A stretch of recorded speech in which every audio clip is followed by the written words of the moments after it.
Hayley Burton, intuitive consultant here.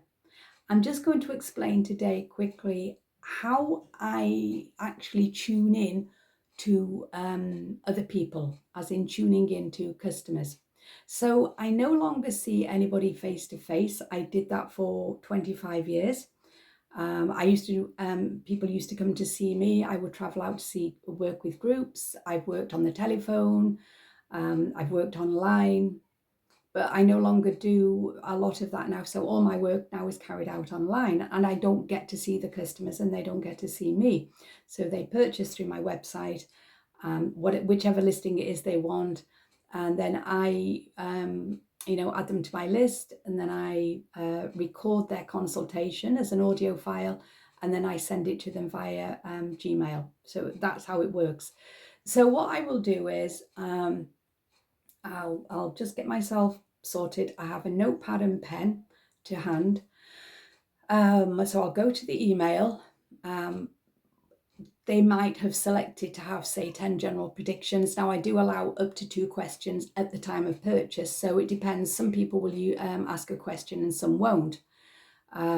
So what I have to do is I send my intuitive mind out to wherever the customer is in the world. And this is what I do. I sit with my eyes closed.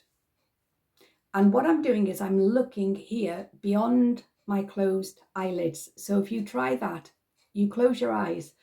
Now, there's no brick wall beyond our closed eyelids, is there? It's just soft darkness with some, shade and bit of colour, the odd little shapes maybe every now and then. But basically, it's empty space, and it can go on forever. This is the way it looks. You look there. Where is the end of it? There's no point. You can't touch the end. It just goes on. And I say that that's where the screen of the mind exists. And so I will sit like this, and I'll just send my mind out. I'll just focus on them wherever they are in the world. Now, if they're asking about somebody else, so say, for example, it's a love interest situation, I've really got to focus on that other person, maybe even more than them. So I kind of will have to do both. They may be asking a question about, a member of their family, or, a colleague at work, or whatever. And so that's what I'll do. I'll send my mind out now. So I've got to look at that person, and I've got to look at that person. If they ask a question, then you've got to keep that in your mind as well. So it sounds really complicated, but it isn't. When you do this as often as I've done it, it just becomes natural. So what I'm doing is I'm waiting, first of all, for the sense to develop. That's the most important thing, because, intuition basically is about feeling and sense. That's the base of it. That's the foundation of it. Keep clacking my microphone there. That's the foundation of it. And so, and when I say sense, I don't just mean hot or cold, or, there's a knowingness through feeling. And this is something that develops over time. And so I'll send my mind out. And then, first of all, will come the feeling, the sense. So I'm tuning into their inner world. I'm tuning into what I call their engine room, because it doesn't matter what we project to the outer world. It's what goes on in our engine room, our inner world, that counts. That's what motivates us. That's what influences us. And so you just wait, and you wait. It might take a couple of seconds. It might take a few minutes. Now then, what happens is my mind starts to produce images. They might be little still frames. They might be little moving clips. So that's what I'll see. And then what I do is, now I'm ready to start writing. So I can start piecing these things together, and I'll get my pad and pen and I'll start making notes. And if it's a 10 general prediction consultation, then I'm splitting it into 10 sections. Now, I'm not putting in every last detail. Putting in, the outline of it and reminders in there.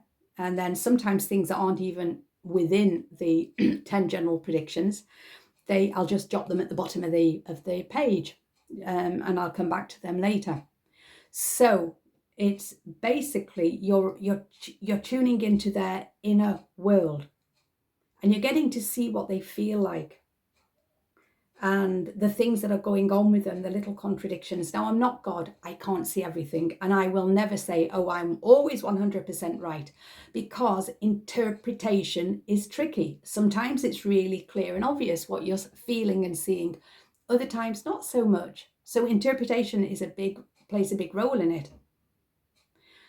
And so I say to my customers, look, when this particular situation starts to unfold, you might say to yourself, that's exactly how she described it. On the other hand, you might say, well, she kind of got the general gist of it, but it wasn't totally right.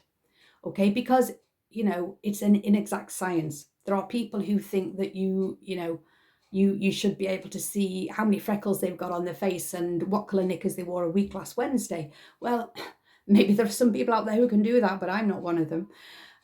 So, you have got to be sensible and realistic.